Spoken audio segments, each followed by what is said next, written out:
It's a new year, and that often means new resolutions that often include health goals, eating better, drinking less, exercising more. But what about the health factors that are beyond our control? Now a new book explores the full story of racial health disparities. It's called Under the Skin: The Hidden Toll of Racism on American Lives and on the Health of Our Nation. It's one of the New York Times top 10 books of 2022. And joining us now is author and journalist Linda Villarosa. Hi, Linda. Welcome to the program. Tell us what the inspiration behind this book was for you. I think that I started writing it because I saw that there was a mismatch in how we thought about racial health disparities. So from the beginning of life, infant mortality, all the way to the end, life expectancy, Black people in America have poorer health outcomes. But usually when we talk about it, it was always sort of, it's something we're doing wrong or something wrong with our bodies, which suggests genetics, or simply that so many of us are poor, which is a problem in the country. But what I found was that even when access to healthcare, education, and even income are matched, we still have poorer health outcomes, which suggests something different than just we're doing something wrong or there's some kind of inherent inferiority in our bodies. Now, you've written about medicine being systematically biased, but at one time you hesitated to call it racist. Now, you explicitly use the word racism rather than race to describe risk factors and health conditions facing Black people. Tell us about that evolution in your thinking. I think for me, it was really hard to, because I have such respect. You know, my beat at the New York Times magazine and even at Essence was health and medicine. So I was always, in touch and using as sources and people that I trusted, scientists, physicians, nurses, midwives. And it was hard to think, oh, they're racists. And then, but what I now have corrected myself to say, it's not the individual biases that are the problem. It's what's built into the system that goes back very far. And some of the decision making may be based on stereotypes from the past. And it's not the fault of individual providers. It really is a problem with the system in general and with our society that all needs to be changed. The recent death by suicide recently of celebrity dancer and TV personality Stephen Twitch Boss sparked a lot of conversations about Black men and mental health. And you say in your book that of the millions of African Americans struggling with mental illness, only 33% receive treatment compared to the U.S. average of 44% overall. What are some of the reasons for this? And talk about the disparities in treatment for Black men who need mental health services. Well, I think what's interesting is when I start to talk about what's called healthcare hesitancy or hesitancy to enter the healthcare system, people start to say, oh, I remember Tuskegee, or learning about Tuskegee and what happened to Black men who were denied treatment for syphilis and studied instead as the illness progressed. And that happened way in the past.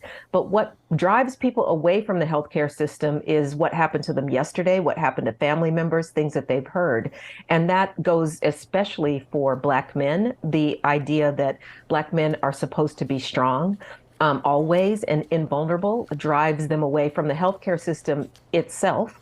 And then admitting that you have some kind of mental illness is very difficult. Knowing that so few mental health care providers are going to look like you is also a deterrence to the system. Then when you enter the system and you do get treatment that isn't exactly right because of stereotypes, the assumption that Black men are dangerous or violent or out of control. And, I saw that happen with my own father. He didn't have a mental health illness, but he was ill in the hospital.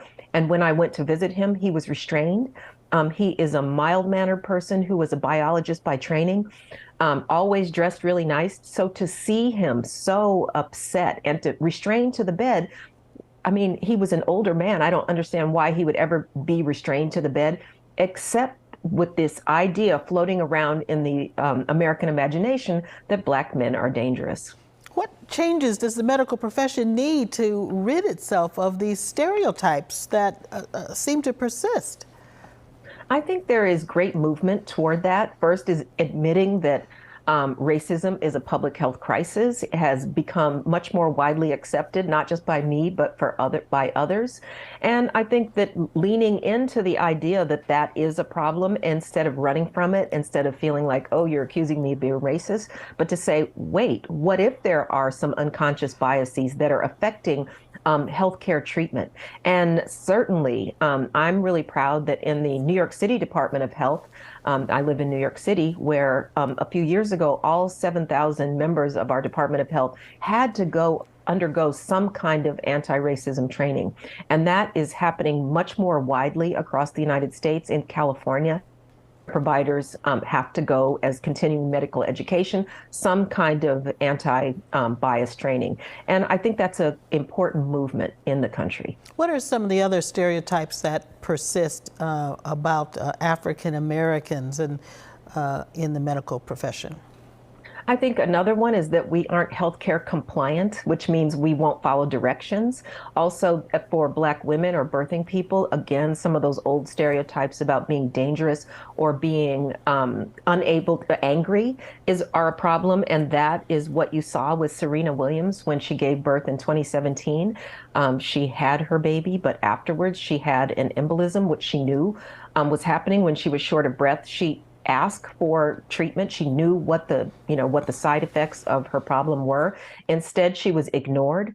And then that sent her into a crisis, a coughing fit, which caused her C-section stitches to break open. And she was on bed rest for 6 weeks. Even someone with access and money like Ms. Williams still had issues. You know, I want to bring up another celebrities in the news. Buffalo Bills safety Damar Hamlin suffered cardiac arrest on the football field last week. We all know about that. Fortunately, he received CPR from a team of NFL professionals on the sidelines with state-of-the-art equipment that was there. But a recent study has found that if a Black or Hispanic person collapsed on the street, bystanders would be less likely to perform CPR than if that cardiac patient was white. What do you think that study says overall about the state of race in society? I think that when we try to look at these health disparities among African Americans, what we think about is what happens in the healthcare system, and we forget about what happens in society. And in my book, I discuss the concept of weathering, the idea that because of our lived experience of being Black in America, we have a kind of premature aging that comes from the day in, day out toxic stress of fighting against that discrimination that we experience. And that has nothing to do with the healthcare system. That happens to us before we get in. And it certainly shows up. It showed up with COVID, where our COVID rates our outcomes of COVID were much worse at younger ages. And I think that says something about our treatment in America that causes not only emotional health problems, which seem obvious, but also physical health problems. Linda, we are almost out of time. What do you say to African Americans, people of color listening, so that they can get better care from our health system? I think what I believe in when I talk to, my loved ones and my family members is if you're entering the healthcare system, go in educated, educate yourself about why you're going in, what to expect, be brave, bold, stand up for yourself, and bring someone with you. Bring someone with you that can help you understand what's going on, because being in the healthcare system, no matter who you are, is fearful. You're scared, you're not dressed, you're afraid of what you might hear. And so go in proactive. And don't listen to no. Linda Villarosa, thank you so much for joining us. Your book, Under the Skin, The Hidden Toll of Racism on American Lives and on the Health of Our Nation. It's a must-read, New York Times bestseller. Thanks so much for taking this on.